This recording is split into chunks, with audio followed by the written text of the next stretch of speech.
एक बार भरत नाम का एक व्यक्ति गौतम बुद्ध के मठ में रहने आया। मठ की शांति में 2 दिन बीत जाने के बाद वह बुद्ध के पास आ जाता है और कहता है, बुद्ध, मेरे मन में कुछ प्रश्न उठ रहे हैं, मैं उनका उत्तर जानने के लिए यहां आया हूं। बुद्ध ने कहा, पूछो, आपका प्रश्न क्या है? भरत ने कहा, बुद्ध, मैं अपने जीवन से बिल्कुल भी खुश नहीं हूं। दुख और परेशानियों के पहाड़ ने मेरे जीवन को नर्क बना दिया है। मेरे जीवन में कुछ भी ठीक नहीं चल रहा है। मैं जानना चाहता हूं कि मेरे साथ यह सब क्यों हो रहा है, मैं इतना बदनसीब क्यों हूं? बुद्ध ने कहा, सबसे पहले तुम मुझे बताओ कि इसका कारण क्या है। आपके दुख के लिए वह कौन सी बात है जिनके कारण आप इतने परेशान हो, चिंतित हो गए? बुद्ध के प्रश्न पर कुछ देर सोचने के बाद उस व्यक्ति ने कहा, यह कैसा प्रश्न है? मैंने आपसे एक प्रश्न पूछा और आप उत्तर देने के बजाय पूछ रहे हैं। बुद्ध उस व्यक्ति की बात सुनकर मुस्कुराए। यदि तुम अपने दुख का कारण नहीं जानते हो तो तुम मुझसे यह उम्मीद कैसे कर सकते हो कि मैं तुम्हारे दुख का कारण जान पाऊंगा?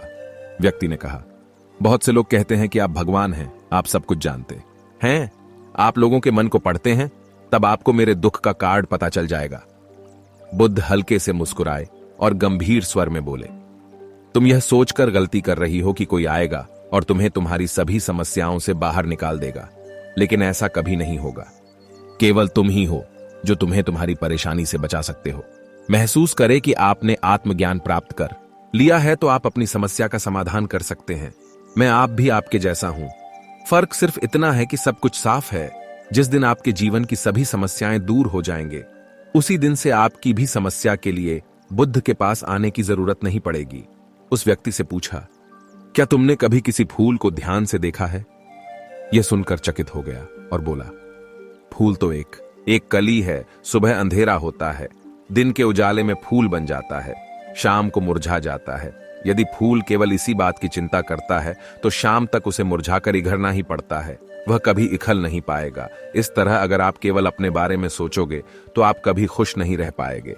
इसलिए मैं आपको बताना चाहता हूं कि आपके जीवन में अभी भी बहुत सी चीजें हैं जिनके बारे में अगर आप बारीकी से देखें तो आप अभी भी खुश हो सकते हैं। आप उनके बारे में सोचकर मुस्कुरा सकते हैं। आप अंदर से खुश हो सकते हैं।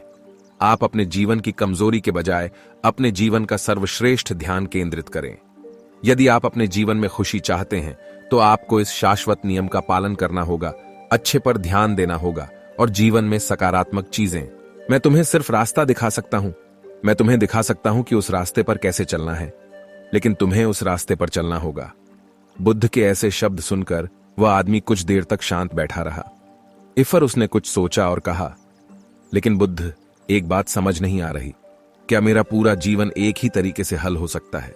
बुद्ध ने बहुत धीरे से उत्तर देना शुरू किया। मान लीजिए एक कोई व्यक्ति आपको बताता है कि आज शाम तक आपकी मृत्यु निश्चित है। यह जानकर आपको उन बातों की चिंता होगी इज़न के बारे में आप अभी चिंता कर रहे थे। आपको याद भी नहीं होगा एक किस तरह की परेशानी है और किस बात की चिंता कर रहे हैं। आप उस वक्त सिर्फ उस हकीकत के बारे में सोच रहे होंगे जिसे लोग मौत कहते हैं। अचानक आपको एहसास होगा कि जिन छोटी छोटी चीजों को आप उसकी सबसे बड़ी परेशानियां कहते थे, वह कुछ भी नहीं। अचानक आपको लगेगा कि चिंता करना बेकार है। आज शाम तक मैं दुनिया छोड़ने वाला हूं और आप पाएंगे कि आपके पूरे जीवन के वे व्यर्थ हो गए जो आपने चिंता, ईर्ष्या और व्यर्थ कष्ट बिताए होंगे। लोग बोलते तो है, लेकिन अंदर से कभी स्वीकार नहीं करते कि एक दिन उन्हें भी इस दुनिया से जाना है। उनकी इच्छाएं इतनी प्रबल होती हैं कि वह खुद को अमर मानते हैं। सुख और दुख दोनों ही स्थायी नहीं है।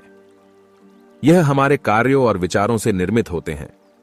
वह आदमी जो बुद्ध की बातें सुन रहा था, टोकते हुए बोला, तो आपके कहने का मतलब यह है कि मैं हमेशा सोचता हूं कि मैं मरने वाला हूं।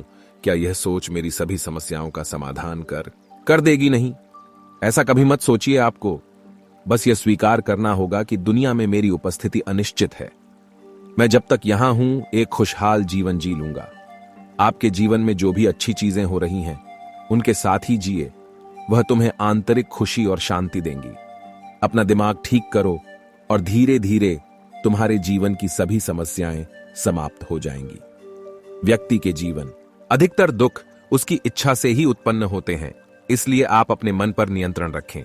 यदि आप अपने मन का इलाज एक बच्चे के मन की तरह कर सकते हैं तो आपको आंतरिक शांति महसूस होगी। उस व्यक्ति ने कहा कि आपने मन को नियंत्रित करने की बात कही। आप चंचल मन को कैसे नियंत्रित कर सकते हैं?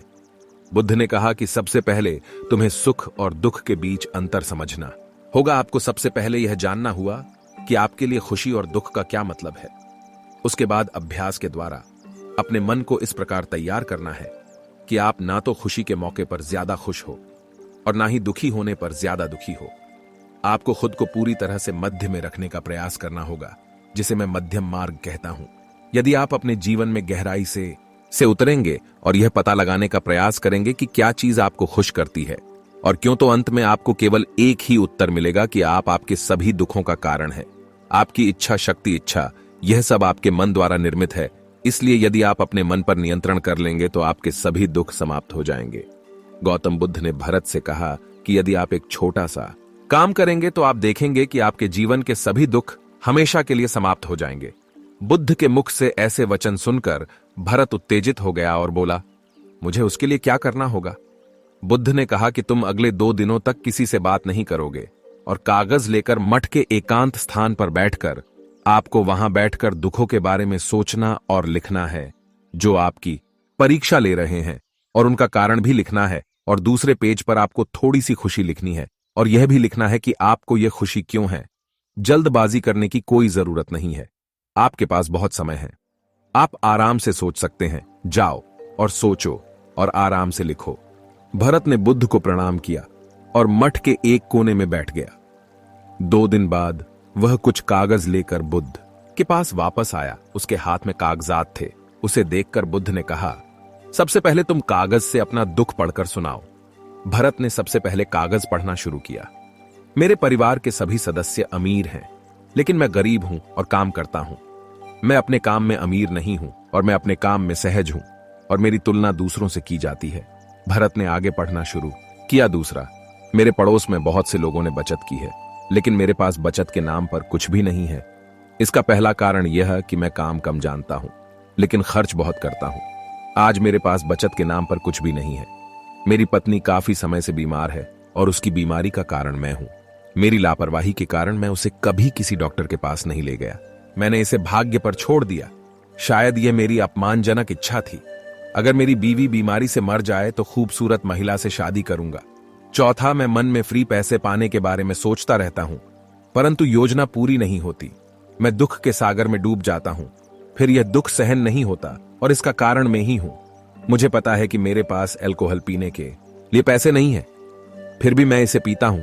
मैं अपना दिन खुशी से जीता हूं, लेकिन ऐसा करने में सक्षम होने पर देखता रहता हूं। बुद्ध, ये मेरे जीवन के सबसे बड़े दुख है। सोचने के बाद मैंने पाया कि इनमें से मेरे कार्यों और मेरे विचारों के हुआ। यह सुनने के बाद बुद्ध ने कहा, आप मुझे खुशी का पेपर पढ़कर सुनाओ। पिछले 2 दिनों में मैंने जो कुछ भी महसूस किया वैसा मैंने अपने जीवन में कहीं भी अनुभव नहीं किया। पिछले 2 दिनों में मुझे ऐसा एहसास हुआ कि वास्तविक शांति और आनंद कितना महान है। मैं इसके अनुभव करके बहुत खुश हूं। मेरी खुशी के कारणों की सूची बहुत लंबी है। इसे पढ़ने और समझने में बहुत समय लगेगा। भरत के मुंह से ऐसी बातें सुनकर बुद्ध मुस्कुराए और बोले, सिर्फ आपके लिए ही नहीं, बल्कि हम सभी के लिए कारण एक ही है। भरत अपना बहुत सारा समय बर्बाद करता है। आप दुख का कारण ढूंढने में लगे रहे। हमारा जीवन में इस तरह से सुख, शांति और आनंद की तिजोरी है। बुद्ध ने भारत से कहा कि खुशी के सभी कारणों को साझा करने की जरूरत नहीं है, तुम उनमें से कुछ का पाठ कर सकते हो। भरत बड़ी मुस्कुराहट के साथ पढ़ने लगा। पहली खुशी, क्योंकि मैं जीवित हूं और दुनिया में रह रहा हूं और मैं स्वस्थ हूं। मेरे माता पिता, एक पत्नी और 2 बच्चे हैं। मेरे पास कई अनमोल खजाने हैं, जैसे मेरे माता पिता का प्यार, मेरी पत्नी का प्यार, मेरे बच्चों का प्यार और एक पिता की खुशी। दूसरा कारण यह कि मैं कड़ी मेहनत कर सकता हूं। मैं कोई भी काम कर सकता हूं। आपकी आय में कोई बाधा नहीं आ सकती। आप अपने परिवार के सभी जरूरतों को पूरा कर सकते हैं। मुझे खुशी है कि मैं एक खुशहाल परिवार बना सकता हूं। मैं अपनी तुलना अपने भाइयों, अपने पड़ोसियों से करता हूं और आपने कृपा करके मुझे मानवता वाला इंसान बनाया है। सभी बुरी आदतों को छोड़कर आप सुखी और खुशहाल जीवन जी सकते हैं। और मेरे लिए सबसे बड़ी खुशी और सौभाग्य की बात यह है कि मुझे एक जगह मिल जाए, और जब तक मैं इस दुनिया में हूं, हमारी इच्छा और आसक्ति ही सभी दुखों का कारण है। मैं खुद को जाने की पूरी कोशिश करूंगा और मैंने कभी नहीं किया। जीवित रहे। अब आप अपने परिवार के पास रह सकते हैं। यह जीवन सबके साथ है। आपके जीवन में कोई भी परेशानी आपको घेरने की कोशिश कर सकती है, जीवन अपने आप से कहने के लिए बहुत छोटा है और इस जीवन में आप चिंताओं और दुखों को खुद पर हावी नहीं होने देंगे। शांति में बैठकर उस दुख का कारण जानने का प्रयास करें और यदि मिल जाए तो नष्ट कर दें। इस तरह आप मानसिक शांति और कभी न खत्म होने वाली खुशी पा सकते हैं। यह कहानी आपको कैसी लगी और आपको इस कहानी से क्या क्या सीखने को मिला, यह हमें नीचे दिए गए कमेंट बॉक्स में करके बताइए। साथ ही अगर आपको यह कहानी पसंद आई होगी तो अपने दोस्तों के साथ इसे जरूर शेयर कीजिए और चैनल को सब्सक्राइब करें।